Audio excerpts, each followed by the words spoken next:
Israel Prime Minister Benjamin Netanyahu has commended and praised the efforts of personnel at the Israel Institute for Intelligence and Special Operations, known in Hebrew word as Mossad, over the fall of Bashar al-Assad regime in Syria early December 2024, apparently corroborating the statement issued by the Iran Supreme Leader, Ayatollah Khamenei, in late December 2024 that the fall of President al-Assad regime was a plan orchestrated by Israel and the United States, US, under the leadership of then President Joe Biden. This, Israel Prime Minister Benjamin Netanyahu at the 68th session of the United Nations General Assembly on October 1, 2013, said that Iran directly participated in Assad's murder and massacre of tens of thousands of innocent men, women and children in Syria, used chemical weapons against its own people, and in 2010, the ousted Syrian President Bashar al-Assad had accused Israel of avoiding peace. And Syrian Foreign Minister Walid Muallem warned that in the event of a future war,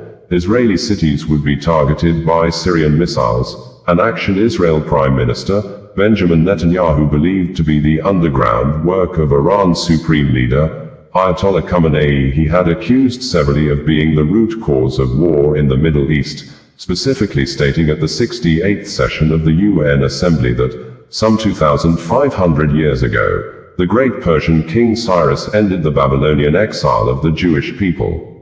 He issued a famous edict in which he proclaimed the right of the Jews to return to the land of Israel and rebuild the Jewish temple in Jerusalem. That's a Persian decree, and thus began an historic friendship between the Jews and the Persians that lasted until modern times.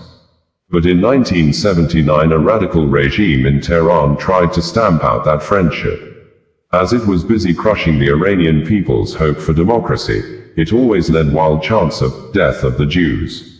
Now, since that time, presidents of Iran have come and gone. Some presidents were considered moderates, other hardliners, but they've all served that same unforgiving creed, that same unforgiving regime, that creed that is espoused and enforced by the real power in Iran, the dictator known as the Supreme Leader, first Ayatollah Khomeini and now Ayatollah Khamenei. Israel Policy Forum, in a publication published in December 2024, stated that the new Syria presents fresh challenges for Israel, stating that the Turkey-backed Sunni jihadist group, Hayat Tahrir al-Sham, HTS, was an al-Qaeda's former Syrian branch, and its leader, Abu Muhammad al-Golani, also known as Ahmed Hussein al-Sharaa, who is the current president of Syria, was a member of an early version